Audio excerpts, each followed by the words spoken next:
میرے دوستو، انسان کو کل عقل بھی مل جائے تو پھر بھی اللہ کی حکمت کا وہ احاطہ نہیں کر سکتا۔ رب کریم کو زیادہ پتہ ہے کہ ہمارے لیے کون سی چیز بہتر ہے اور کون سی چیز ہمارے لیے نقصان کا باعث ہے۔ اللہ تبارک و تعالی کی حکمت یہ چاہتی ہے کہ میرے بندے پریشان نہ ہوں۔ رب یہ چاہتا ہے کہ میرے بندے کسی جگہ پہ بھی دقت اور پریشانی کا شکار نہ ہو، تو اللہ تبارک و تعالی نے راہ اعتدال اختیار کرنے کا حکم ارشاد فرمایا کہ تم اعتدال کے رستوں پہ چلو، معتدل زندگی گزارو، افراط و تفریط سے بچو۔ آج جس معاشرے میں ہم وقت گزار رہے ہیں، اس معاشرے میں ہم اس بات کو سمجھنے سے قاصر ہیں کہ اصل ہمارا مسئلہ کیا ہے۔ ہمارا اصل جو مسئلہ ہے اس کی شناخت ہمیں کیسے ہوگی اور ہم پھر اس تک رسائی کس انداز میں حاصل کر پائیں۔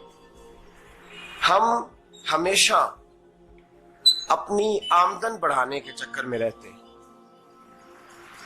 ایک کام اور شروع کر لیں، پارٹ ٹائم جاب شروع کر لیں، کوئی سائیڈ بزنس اس کا آغاز کر لیں۔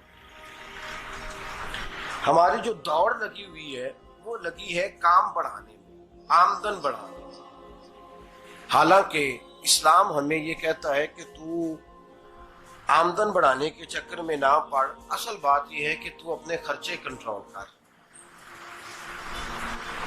تنگ انسان وہ نہیں ہوتا جس کی آمدن تھوڑی ہوتی ہے، یہ توجہ کیجیے گا میری بات، یہ قیمتی بات ہے اور گفتگو ساری کا لب لباب ہے۔ تنگ بندہ وہ نہیں ہوتا جس کی آمدن تھوڑی ہوتی ہے، اصل پریشان وہ ہوتا ہے جس کے خرچے زیادہ ہوتے ہیں۔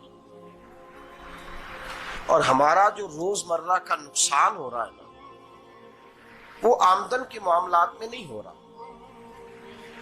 بنیادی نقص جو واقعہ ہو رہا ہے وہ یہ ہے کہ ہمارے اخراجات زیادہ ہیں اور وہ اخراجات کسی اور نے نہیں بڑھائے، وہ خرچے ہم نے خود بڑھا لیے ہیں اور اب ہمیں اس کا نقصان بھگتنا پڑ رہا ہے۔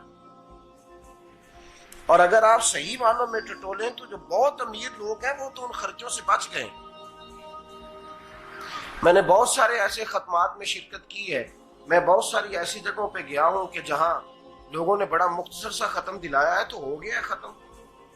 ختم کے معاملے میں کب کسی نے پابندی لگائی ہے کہ اس میں 200 آدمی شریک ہوگا تو تب یہ سال ثواب صحیح ہو سکے گا؟ کون کہتا ہے؟ یا شادی کے موقع پر اگر سارے بہن بھائیوں کو نہ بلایا گیا تو میری شادی پایہ تکمیل تک نہیں پہنچے گی، اس میں برکت نہیں ہوگی، یہ کس نے فتویٰ دیا ہے؟ معتدل زندگی کا اسلام حکم دیتا ہے۔ میں پڑھ رہا تھا کہ ایک بہت بڑا صدر ہے، غالباً سوڈان کے صدر کی بات ہو رہی تھی، تو اپنے بیٹے کی بارات لے کے گیا تو 4 لوگ گئے ہیں بارات اور 15 لوگوں کا اس نے اہتمام کیا اپنے گھر میں کھانا کھانے کا، تو کیا شادی ہو گئی کہ رک گئی؟ تو بھائی راگ الاپنا اس بات کا کہ بڑی پریشانی ہے، کوئی سائیڈ بزنس شروع کیا جائے فلان جگہ فلان جگہ فلان جگہ، تو اصل معاملہ یہ ہے کہ پہلے ایک بندہ کماتا ہے تو پھر بھی گھر ہی چلتا ہے، پھر بڑا بیٹا ساتھ شامل ہوتا ہے تو پھر بھی گھر ہی چلتا ہے، پھر منجلا بیٹا شامل ہوتا ہے تو پھر بھی گھر ہی چلتا ہے۔ جو رونا دادا جی رویا کرتے تھے کہ بڑی مصیبت ہے، بڑی مشکل ہے، گاؤں میں رہ اکیلے ہوتے تھے اور وہ 5 بچوں کو اور 4 بچیوں کو وہ پالتے تھے، تو جو وہاں پریشانی تھی وہی آج پریشانی شہر میں آ کر پڑھ لکھ کر موٹی تنخواہ لے کر وہی پریشانی ہمیں ہے۔ تو میں جس نتیجے پہ پہنچا ہوں اس کو پڑھ کے، قرآن مجید کی چند آیات کو دیکھ کر اور اس مفہوم کی جو حدیثیں کتب احادیث میں پائی جاتی ہیں اور ہمارے بزرگوں نے ہمیں جو مزاج اس حوالے سے دیا ہے، میں اس نتیجے پہ پہنچا ہوں کہ مسئلہ آمدن کا نہیں، مسئلہ خرچے کا ہے۔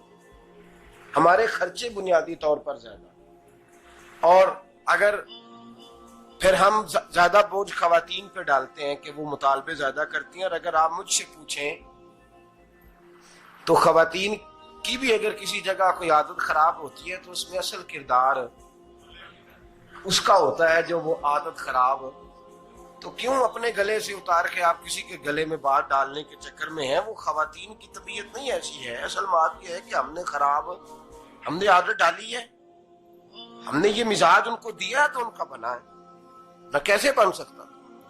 تو اعتدال جب تک زندگی میں نہیں ہوتا، پانی پیاس بجھاتا ہے لیکن ایک گلاس ہی ہو تو پیاس بجھاتا ہے، بالٹی کو منہ کو لگائے گا تو کپڑے بھگو دے گا اس کے. حالانکہ پانی بری چیز کا نام نعمت ہے نا بہت بڑی اللہ کی، لیکن پیالے میں ہی اچھا لگتا ہے. کوئی مٹکا منہ کو لگائے گا تو تانگ ہوگا، پیالہ ہی بہتر ہے اس کے لیے. تو میرے دوست، مٹکے سے بھی بعض اوقات کام چل جاتا ہے، لیکن اگر کوئی کہے نہیں مجھے دریا ہی چاہیے تو اس کا تو گھر بہ جائے گا، سارا گھر بہ جائے گا اس کا. ہمیں دریا قابو کرنے کا موڈ بنایا ہوا ہے تو اس سے گھر بہا کرتے ہیں، اس سے گھر بنا نہیں کرتے. گھر پیالے سے پانی پینے سے بنتا ہے. اگر تو دریا پہ قبضہ کرنے کا موڈ بنائے گا تو گھر بنے گا نہیں، گھر بہ جائے گا. آگ نہ ہو تو کھانا پک نہیں سکتا، لیکن ہلکی آنچ سے کھانا پکتا ہے. اور اگر آنچ تیز کر دی جائے تو جی قرینے قیاس بات کر رہا ہوں، میں عقل سے ماورا نہیں کر رہا. قرینے قیاس سمجھانے کے لیے مثالیں دے رہا ہوں. ہلکی آنچ پہ کھانا پک جاتا ہے اور آگ تیز ہو تو کھانا جل جاتا ہے. تو کھانا اتنی دیر کھانے کے قابل رہتا ہے جب تک وہ ہلکی آنچ پہ پکتا ہے. تو جتنی مرضی تو کہتا ہے نہیں میرا گزارے نہیں، آگ تیز ہونی چاہیے، تو میاں جل جائے گا، جل جائے گا. ہوا نہ ملے تو سانس نہیں آتی، ٹھیک ہے؟ آکسیجن نہ ہو تو سانس ہے، ہوا نہ چلے تو گزارا نہیں ہوتا. لیکن اگر تیز جلے نا، اگر تیز چلے تو آندھی اور طوفان بن جائے تو چھتیں گرا دیتی ہے، جانیں لے لیتی ہے. ہم ہیں طوفان کے چکر میں، ہم ہیں دریا کے چکر میں، ہم ہیں بڑے لاؤ کے چکر میں. تو میاں ہلکی آنچ ہی اچھی ہے، یاد رکھ. اور ایک گلاس پانی کا اعتدال سے ملتا رہے تو وہی ملتا رہے، ضرورت کے وقت وہی بہتر ہے. تو پورے دریا پہ قبضہ کرنے کا پروگرام نہ بنا، تانگ ہو جائے گا. اور میرے عزیز یاد رکھ، ہوا سانس لینے کے مطابق ملے تو وہی اچھی ہے، جو سانس بند کرنے پہ آ جائے وہ ہوا اچھی. ہم نے چکر چلا لیا ہے کہ زیادہ پیسہ، راتوں رات پیسہ، لمبا پیسہ، یہ پلاٹ بھی میرا، وہ پلاٹ بھی میرا، گجرا والا بھی، گجرات بھی، لالا موسیٰ کھاری اور پنڈی تک جہاں میں جاؤں میرے نام کی تختیاں لگی ہوئی ہونی چاہیے. اسلام منع